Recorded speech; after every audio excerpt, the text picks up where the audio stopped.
Connaissant le chef de l'État, c'est un président qui réagit pas vraiment, il n'a pas l'habitude de réagir. Il laisse chacun jouer son rôle. Alors, je pense que si il est question d'outrage à la personnalité ou à la fonction présidentielle, c'est à la justice d'analyser ou de prendre une décision. Mais j'ai des questions à poser. Est-ce que Dame parfaite dite Dieu de Guanamé est la personne qui a publié ce message audio? C'est ma première question.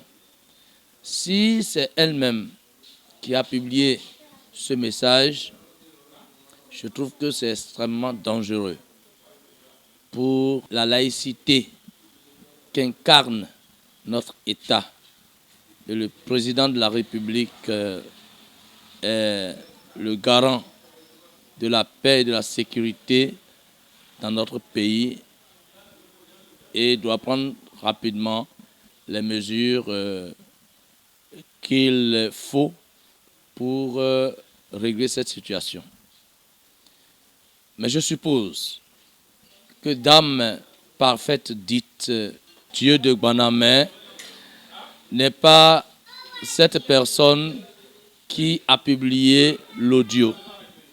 Dans ces conditions, sans être juge, je pense que la personne qu'il faut condamner, c'est le propriétaire du numéro qui a publié l'audio dans lequel on a écouté ces propos de Clément Mélomé.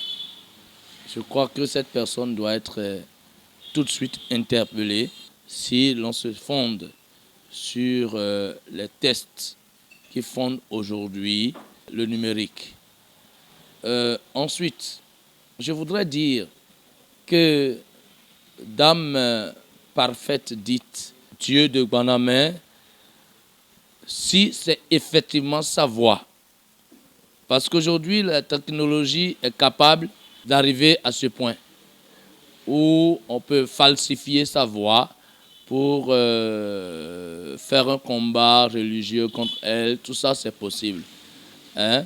Mais si c'est effectivement sa voix et qu'elle est parlée avec un certain nombre de gens dans son couvent ou quelque part et que sans son avis, sans son aval, quelqu'un enregistre et publie, la personne qui a enregistré est déjà en difficulté avec la justice. Somme toute, Dame parfaite, dite Dieu de Guanamé, pourrait être condamnée si et seulement si c'est effectivement sa voix et que c'est effectivement elle qui a publié l'audio sur les réseaux sociaux. Je pense également qu'elle pourrait ne pas être condamnée tout de suite sans enquête fondée ou profonde.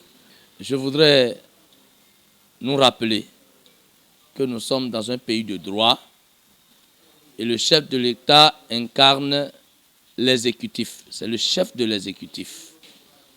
Il y a le législatif qui ne se mêle pas de cette affaire, mais le judiciaire qui peut se mêler de cette affaire. Revenons maintenant aux déclarations ou à la lettre adressée au chef de l'État par rapport aux malversations ou à cette affaire que je peux appeler ICC bis. Je pense que la justice béninoise est suffisamment mature pour faire des enquêtes sérieuses et voir si ce ne sont pas de fausses déclarations pour lutter contre une personne, parce que c'est des combats religieux qui se font